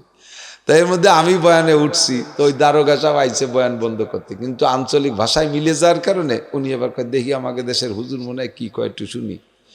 কি কয় শুনতে শুনতে 2.5 ঘন্টা বয়ান করছি। আমার মনে নেই আমি কি বয়ান করছি, শুনছি যে সেদিন তওবার বয়ান করছি। আল্লাহ, ওই দারোগার মাহফিল বন্ধ করতে ভুলে গেছে, শুনতে শুনতে দাঁড়াই রয়েছে। ওদিকে ওসি সাহেব ফোন দিয়েই যাচ্ছে, সে ফোন রিসিভ করাও ভুলে গেছে। মানে অজের মধ্যে এমন ভাবে ঢুকে গেছে কিচ্ছু মনে নাই। পরে আমি নামার সাথে সাথে দৌড়ে এসে বড় জোয়ান আমারে গলা জড়ায় ধরিয়ে এই কান্না কারে কয়, নাকে শিয়েনার চোখের পানিতে আমার পিঠ ভিজে গেছে, ছাড়তেছেই না, আংঠার মতো জড়ায় ধরছে। এরপরে বলতেছে হুজুর আজকে এই মুহূর্তে আপনার হাতে আমি তওবা করলাম, আপনি সাক্ষী। বহু করছি। এই জায়গা থেকে কামাই করিয়া 3 তলা 2টা বিল্ডিং বানাইছি 2 বছরে। 2টা বিল্ডিং বানাইছি 3 তলা। আল্লাহে যদি মিথ্যে কথা বলি, এখনই ফোন দেবো, শুনবেন কি কয়, আছে আমার সাথে লিঙ্ক আছে। তো আজকে থেকে তওবা করলাম, আর একটি পয়সাও খাবো না। এবং পরামর্শ দেন যে ওই বিল্ডিং এর কি হবে, তো আমার টাহার না, আমার আছে কিছু সামান্য, 12 জনের টাহার কি হবে, এ ফেরত দেবো কিভাবে?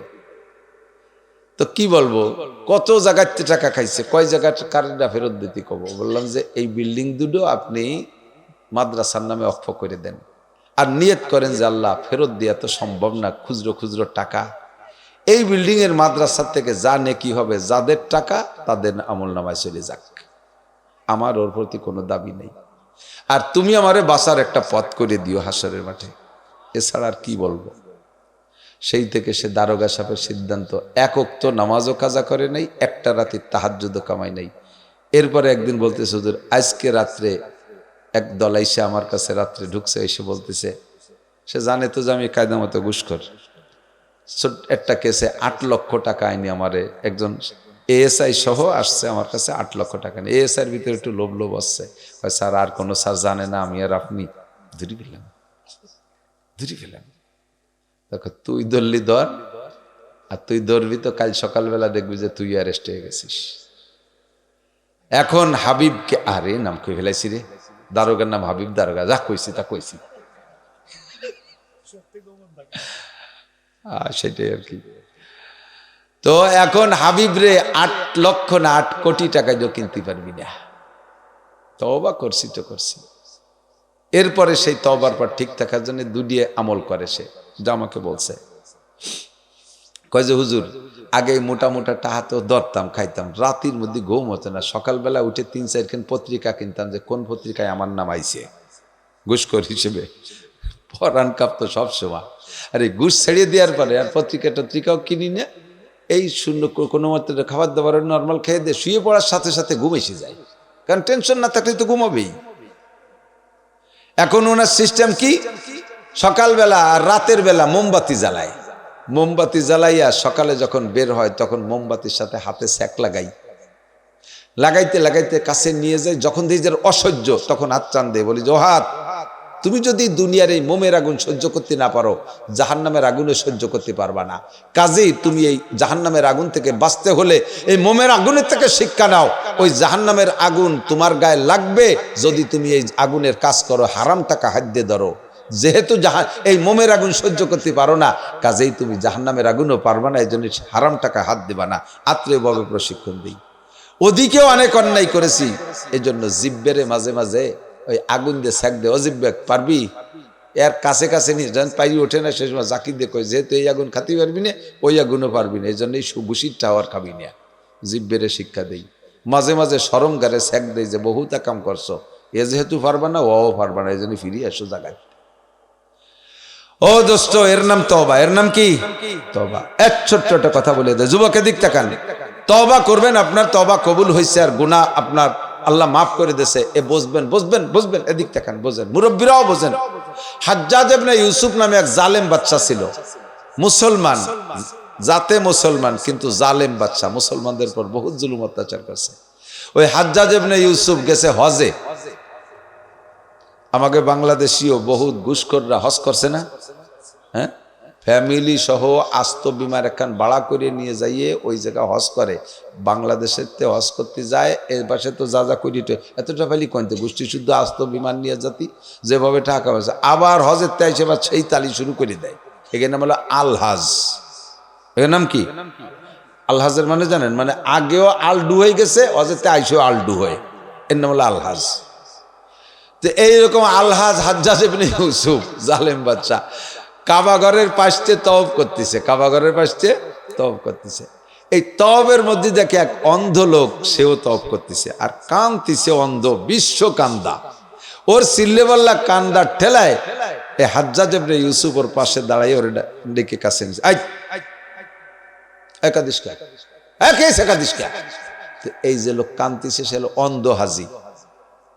ইকো বন্ধু আরো তো ইকো দিছে কে, এই যে ওয়াজের মাইক ইকো দেয়নি, গেল গানের মাইক ইকো দিতে, এই যে ওরা মানে থিয়েটার ছিল, এই যে গটি গটি ফেলাইতে। আরে যজ্ঞ আর সময় বেশি নেই। তো এই ওরে ধরছে যে এই তুই কান্দিস কে, খেয়াল করতেছেন? সত্যি কি খেয়াল করতেছেন? হাজ্জাজ ইবনে ইউসুফ জালেম বাদশা তওবের ভিতরে অন্ধ হাজিরে দেখবে, এই তুই কান্দিস কেন? কয় কি হুজুর, আমি জন্ম অন্ধ, আমি যে মার পেটিতে জন্ম নিয়েছি আমার মারে আজও দেখতে পারলাম না, এরপরে বড় হয়েছি আব্বার তো দেখতে পারলাম না, এরপরে বড় হয়েছি আমি বিয়েও করছি, আমার বউটা কেমন তা দেখতে পারলাম না, আমার 2-3 ছেলে মেয়ে হয়েছে তাও আমি দেখতে পারলাম না, কিছু না দেখি কোনো দুঃখ নেই, আল্লাহর কোরআন দেখতে পারলাম না, এই দুঃখে কান্দি। আর আইসে হজ করতে আল্লাহর কাবা ঘরটা কিরম চোখ দিয়ে দেখতে পারি না, এই চোখ দুটো যাতে আল্লাহ খুলে দেয় সেই জন্য আমি কাঁদতেছি, এই চোখের জন্য কাঁদতেছি, আল্লাহ যেন আমার চোখ খুলে দেয়, আমি যেন এগুলো দেখতে পারি। হাজ্জাজ ইবনে ইউসুফ কয় তওব করছিস? ওই সবুজ বাতিতে ঘুরিয়ে ওই জায়গা আসলে এক গুল্লি, এরকম 7 গুল্লির নাম এক তওব, 7 গুল্লির নাম এক তওব। তো উনি কাছে 3 গুল্লি দিছে আর 4টে বাহিয়েছে, আর 4 গুল্লির ভিতরে যদি 4টে তো বাহিয়েছে, 4টে দিলে এক তওব হবে, আর 4 গুল্লির ভিতরে যদি তুই কান্নাকাটি করে তোর আল্লাহর এদের চোখ খোলাতে না পারিস, তাহলে এই সবুজ বাতির এনে তোর জবই দেবে। আর হাজ্জাজ ইবনে ইউসুফ যা কয় তা করে, এটা কিন্তু জালেম বাদশা তো এরকম করি বহুজন করছে। তুই জানিস আমি কে? আমি হাজ্জাজ ইবনে ইউসুফ। যদি আর 4 গুল্লির ভিতরে তোর চোখ খুলাইতে না পারিস আল্লাহকে দিয়ে কান্নাকাটি করে, তাহলে তোর এখানে জবই দেবো। এবার কন্ত কিরম কান্না কারে কয়, বয়তে পরাণ কাঁপতেছে, আর সর্বশেষ কান্না। এই কান্তি কান্তি কান্তি কান্তি লাস্টের 7ম তওব যখন হয়ে গেছে, সবুজ বাতির কাছে আইসা চোখ খুলে গেছে, চোখ খুলে গেছে। হাজ্জাজ ইবনে ইউসুফ এসে কয়, কি খবর? কয় হুজুর এই ধ্যান আমার চোখ খুলছে। কয় বছর ধরে ঘুরিস আর কান্দিস? কয় অনেকবার আসছি ঘুরি আর কান্দি। কান্দার মতো কান্দা ওই নেই, আজকের কাঁদছিস হলো জীবনের ভয়ে, মরণের ভয়ে কাঁদছিস। এইরকম কাদা যদি আগে কাঁদতি তাহলে অনেক আগেই ছুটিয়ে চোখ খুলে যাইত। তওবা করেন, আস্তাগফিরুল্লাহ পড়েন, আবারও সেই ঘুষ খান, আস্তাগফিরুল্লাহ পড়েন, আবারও জেনা খান, আস্তাগফিরুল্লাহ পড়েন, আবারও দাড়ি কাটেন, আস্তাগফিরুল্লাহ পড়েন, আবারও বেপরদা করেন, আস্তাগফিরুল্লাহ পড়েন, আবারও মাপে বেশি আনেন, মাপে কম দেন, দুধি পানি মিশান, আকাম সবই করতেছেন। ওই আস্তাগফিরুল্লাহ সেই আস্তাগফিরুল্লাহ না দুদু, ওই কানার আস্তাগফিরুল্লাহর মতো যদি আস্তাগফিরুল্লাহ হয় তাহলে আপনি সব কিছু থেকে ফিরে আসতে পারবেন, সব কিছু আপনার খুলে যাবে। আজকে একটু প্রাণ খুলে যায়, সকাল পর্যন্ত বাঁচবো না, আমাকে তওবা করতেই হবে। আর সিদ্ধান্ত নিতে হবে ওয়ামিলা আমালান সালিহা, নেকামল করার জন্য সিদ্ধান্ত। আজকে 1 নম্বর নেকামল 5 ওয়াক্ত নামাজ পড়বো ইনশাআল্লাহ। করার জন্য কি পাকা চিনতে না, ইনশাআল্লাহ করলে না পড়লে অসুবিধা নেই, তা জানা আছে সবাই। ইনশাআল্লাহ করার সময় আছে, আমি শিখিয়ে দেবানি। আগে নামাজের সাথে ইনশাআল্লাহ নাই, নামাজের সাথে হলো পড়বই 5 ওয়াক্ত নামাজ, 5 ওয়াক্ত নামাজ পড়বই। বলেন নাই? বলেন জামাতের সাথে পড়বই ইনশাআল্লাহ। ওয়াক্ত পাইলে এই ইনশাআল্লাহ হলো ওয়াক্তের সাথে। যদি কই বলেন ফজরের নামাজ পড়বই, ফজরের নামাজ পড়বই, তা পড়েন, হয়তো ওক্ত তো আসেনি, তা পড়বো কে? এই ওক্তর সাথে হলো ইনশাআল্লাহ, নামাজের সাথে কোনো ইনশাআল্লাহ নাই। রমজান মাসে রোজা রাখবই, রাখবেন না নাকি খাইয়ে গট গট করে ঘুরে বেড়াবেন? রোজা রাখবেন ইনশাআল্লাহ সুস্থভাবে রমজান পাইলে। বলেন ইনশাআল্লাহ সুস্থভাবে রমজান পাইলে। এই ইনশাআল্লাহ হলো সুস্থতার রমজান পাওয়া। যদি হতে মরে যায় তার রাহা লাগলো না। বলেন যাকাত দেবই ইনশাআল্লাহ, মাল হইলে ইনশাআল্লাহ হলো মালের সাথে, না হলে তো দেয়া লাগতেছে না। বুঝছেন তো ব্যাপারটা? তাহলে আমরা এই আমলগুলো মোটা আমল আর নবী পাকের কয়েকটা সুন্নত একটু সিদ্ধান্ত নেন, দাড়ি কাইটেন না। যুবক তোমার জীবনের শুরু থেকে যদি তুমি দাড়ি রাখো তাহলে দাড়ির একটা কারামতি আছে, সেটা হলো দাড়িওয়ালাকে অনেক গুনাহ থেকে বাঁচায়, অনেক গুনাহ থেকে বাঁচায়। তোমার দাড়ি রাখার পরে দেখবা মেয়েরা তোমারে লাইক করতেছে না, মেয়েরা তোমারে লাইক করতেছে না, কাজেই তোমার চরিত্রটা কন্ট্রোল থাকবে। আর তুমি যদি চরিত্র কন্ট্রোল রাখো তাহলে কি হবে? আল্লাহ নিজে বলছেন আত-তাইয়্যিবাতু লিত-তাইয়্যিবিনা ওয়াত-তাইয়্যিবুনা লিত-তাইয়্যিবাত, আল-খাবিসাতু লিল-খাবিসিনা ওয়াল-খাবিসুনা লিল-খাবিসাত। কোনো নুচ্চ, কোনো ভালো মহিলা বিয়ে করতে পারবা না, নুচ্চর কপালে সতী মহিলা হবে না। আর কোনো অসতী মহিলা, কোনো দিনদার কি বলা হয় শতভাগ সতী পুরুষ পাবে না। না জেনাখোরের জন্য জেনাখোর, দুষ্কৃতিকারীর জন্য দুষ্কৃতিকারী। যদি তোমার যৌবনকে কন্ট্রোল রাখতে পারো সুন্নতের বদৌলতে, টুপি পরো, পাগড়ি পরো, জুব্বা পরো, দাড়ি রাখো, তাহলে তোমাকে সাধারণত মেয়েরা লাইক করবে না। এই লাইক না করার কারণে তুমি খারাপ কাজের ভিতরে ঢুকবা না। আর খারাপ কাজের ভিতরে না ঢুকলে তোমার পবিত্র চরিত্রটা পবিত্র থাকবে। চরিত্র যদি পবিত্র থাকে তাহলে তুমি বিয়ে করতে গেলে সতী মহিলা পাবা। আর যদি তুমি নিজেই আগের থেকে 2 নম্বরই করো, ইনশাআল্লাহ তুমি কোনো 1 নম্বর মাল পাবা না, তুমিও সেকেন্ড হ্যান্ড মাল পাবা, 2 নম্বর পাবা। তুমি ওই মক্কা শরীফ যে যদি বিয়ে করো তাও পাবা সেকেন্ড হ্যান্ড পর্যন্ত। মোটরসাইকেল 2 বেচা খাওয়ার পরে তার নাম সেকেন্ড হ্যান্ড না? এরকম সেকেন্ড হ্যান্ড মাল পাবা, কোনোদিনও 1 নম্বর ফার্স্ট হ্যান্ড পাবা না, কোনোদিনও ভালো মহিলা পাবা না। কোনো পুরুষও, কোনো মহিলাও যদি নিজের চরিত্রহীন হও, কখনো কোনো ভালো চরিত্রবান পুরুষ পাইবা না। সাবধান, আজকে থেকে দাড়ি রাখার প্রতিজ্ঞা করি, দাঁত মাজবো মেশক দিয়ে, খানা খাবো দস্তারখান দিয়ে, টুপি পরে নামাজ পড়বো, পারলে সুযোগ পাইলে তৌফিক হলে মাথায় সাজতে কুলাইলে পাগড়ি পরবো, সুন্নতি পোশাকের অনুসরণ করি, পেশাবে ঢিলা ব্যবহার করবেন নিয়মতান্ত্রিকভাবে পুরুষরা, নারী পুরুষ সকলে পায়খানায়ও ঢিলা ব্যবহার করবেন। 5 ওয়াক্ত নামাজের আগে পরে যে সুন্নত নামাজগুলো সেগুলো ঠিক মতো আদায় করবো তো ইনশাআল্লাহ। এই সবগুলোর ভিতরে নবী পাকের ইতাআত হবে। হুজুর বলেন মান আতাআনি ফাকাদ আতা আল্লাহ, যে আমার অনুসরণ করলো সে আল্লাহরই করলো, ওমান আসানি ফাকাদ আসাল্লাহ, যে আমার সাথে না ফরমানি করলো আল্লাহর সাথে, সে আল্লাহরই সাথে না ফরমানি করলো। আল্লাহ পাক রব্বুল আলামিন আমাদের নবী পাকের সমস্ত সুন্নতের ইতাআত করার তৌফিক দান করে, বলেন আমিন। আর এর বিনিময়ে আমাদের সকলকে আল্লাহ পাকের ভালোবাসা অর্জন করার তৌফিক দান করে, বলি আমিন। ভাষাগত ত্রুটি বিচ্যুতি মার্জনীয়, যা বলেছি শুনেছি আল্লাহ আমল করার তৌফিক দান করুন। দুরূদ শরীফ পড়ি। আল্লাহুম্মা সাল্লি আলা মুহাম্মাদিন ওয়া আলা আলি সাইয়্যিদিনা মুহাম্মাদিন ওয়া বারিক ওয়া সাল্লিম। আল্লাহুম্মা আমিন। ربنا ظلمنا أنفسنا وإن لم تغفر لنا وترحمنا لنكونن من الخاسرين ربنا فاغفر لنا ذنوبنا وكفر عنا سيئاتنا وتوفنا مع الأبرار ربنا آتنا في الدنيا حسنة وفي الآخرة حسنة وقنا عذاب النار آتنا في دار دنيانا حسن آتنا في دار عقبانا حسن ربنا إنا ظلمنا غبطوا يعني يا مد ظلمت غم گشترا الہی غرق دریائے گناہم তুমি দানি অখুদ হাস্তি গওয়াহাম যেমন দারদ সাগে নসরানিয়ার কে হাস্তু বে গুনাহ মান গুনাহগার। আল্লাহ, বাজারে কুত্তর চাইতে আমাকে বেশি অপরাধী মনে হচ্ছে, ওর আমল নামায় একটা গুনাহও নাই, আর এই জগতে যত গুনাহ সব আমার আমল নামায় ভরা। আয় আল্লাহ, আজকে এই মাঠে আমরা আসি নাই, শীতের রাত্রে তুমি ডেকে নিয়ে এসছো। আয় আল্লাহ, এই ময়দানে এনে তুমি খালি হাতে অপমান করে বিদায় দিও না, আমাদেরকে গলা ধাক্কায় লাথি মেরে ফেলাই দিও না। রব্বুল আলামিন, এই ময়দান থেকে আমাদের জীবনের সব গুনাহ মাফ করে দাও। আয় আল্লাহ, যত গুনার আলোচনা করেছে গুনাহগুলো আমরা করে থাকি, কতবার যে তওবা করছি, নফস শয়তানের কাছে হেরে যাই, তওবা ভঙ্গ হয়ে যায়। আজকে তুমি শেষবারের মতো ক্ষমা করে দাও। এই এলাকায় যত মরহুম মুর্দাগান কবরে শুয়ে আছে সকলকে মাফ করে দাও। আশপাশের কবরস্থানে যারা শায়িত সবাইকে মাফ করে দাও। আমাদের আপনজন ময় মুরব্বী যারা কবরে চলে গেছে সবাইকে মাফ করে দাও। সকলের কবরে জান্নাতুল ফেরদাউসের দরজা খুলে দাও। আমরা যারা বেঁচে আছি আমাদের জান মাল ইজ্জত আবরু হেফাজত করো। ঈমান ও ইসলামের সাথে সুস্থতার সাথে লম্বা হায়াতে তওবা দান করো।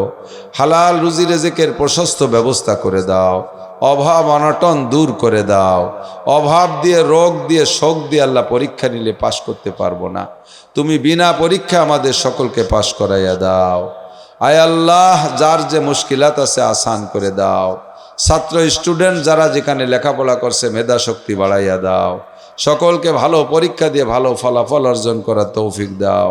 যুবকদের উত্তম কর্মসংস্থানের হালাল ব্যবস্থা তুমি করে দাও। হালাল কর্মসংস্থান, হালাল রুজির ব্যবস্থা তুমি করে দাও। অনেকে বিদেশ যাওয়ার জন্য চেষ্টা করতেছে, আল্লাহ সহজে তাকে হালাল রুজির জন্য বিদেশে যা ব্যবস্থা করে দাও। অনেক যুবক এই ইটালি যাইতে যে সাগরের ভিতরে বিভিন্ন জায়গায় কারা বন্দী হয়ে আছে, তারা দোয়া চেয়েছে, আল্লাহ তাদেরকে তুমি সহজে পার করে দাও। আয় আল্লাহ রাব্বুল আলামিন, এই মাদ্রাসাখানা তা কিয়ামত কবুল করে নাও। মাদ্রাসার সব হাজাত জরুরত পূরণ করে দাও। দিনদার ইমানদার জাহিন ফাহিম ছাত্র মুদাররিস দ্বারা মাদ্রাসা ভরপুর করে দাও। এলাকার জনগণকে শতভাগ মাদ্রাসামুখী করে দাও। যাদের ভিতরে একটু নেফরাত আর ঘৃণা আছে তাদের অন্তর পরিবর্তন করে মাদ্রাসামুখী করে দাও। মা বোনরা ছাত্রদের লজিং রেখে ভাত খাওয়ায়, আল্লাহ নিজের সন্তানদের কম খাওয়াইয়া তোমার কোরআনের পাখিদের বেশি খাওয়ায়। এ সকল মা বোনদের কলিজা ঠান্ডা করে দাও, তাদের সন্তানগুলোকে নেক সন্তান বানায় দাও। এ সকল মা বোন ও এলাকার দানবীর ভাই বোনদেরকে আল্লাহ তুমি কিয়ামতে আনসার ও বদরি সাহাবাদের সাথে জান্নাতি করে দিও। আয় আল্লাহ, বাংলাদেশের শীতের কারণে মানুষের প্রচুর কষ্ট হচ্ছে, সহনীয় পর্যায়ে শীতের ব্যবস্থা করে দাও। অসহনীয় শীত, এই কুয়াশা থেকে দেশকে হেফাজত করো। আয় রাব্বুল আলামিন, আমাদের চলার পথে সকল প্রকার হাদেসা, দুর্ঘটনা, অ্যাক্সিডেন্ট, চোর ডাকাত, গুন্ড বদমাশ, শত্রু দুশ্মনের হাত থেকে হেফাজত করো। মরণের সময় জবানে কলেমা তওবা জারি করে দিও। আয় আল্লাহ, আমার সুলতান শাহী গোড়াদাড়ি মাদ্রাসাও তুমি কবুল করে নাও। মাদ্রাসার ভবন করব, কত মানুষ কত জায়গা টাকা পয়সা খরচ করে। আয় আল্লাহ, মসজিদটা বড় মসজিদ অসম্পূর্ণ হয়ে পড়ে রয়েছে, ভালো কোনো পার্টি পাচ্ছি না। তোমার কোনো নেককার বান্দা যদি তোমার, আয় আল্লাহ তোমার ইলমে অবশ্যই আছে, তোমার ভান্ডারে অনেক মানুষ আছে, পয়সাওয়ালাদেরকে আমাদের সাথে যোগাযোগ করায় দাও। তোমার কোনো না কোনো বান্দার মাধ্যমে আল্লাহ আমার মাদ্রাসার ভবনগুলো ঠিক করায় দাও। আয় আল্লাহ আমাদের দোয়া তোমার হাবিবের তুফাইলে কবুল করে নাও। সাল্লাল্লাহু তাআলা আলা খায়রি খালকিহি মুহাম্মাদিন ওয়া আলিহি ওয়া আসহাবিহি আজমাইন বিরহমাতিকা ইয়া আরহামার রাহিমিন। আসসালামু আলাইকুম।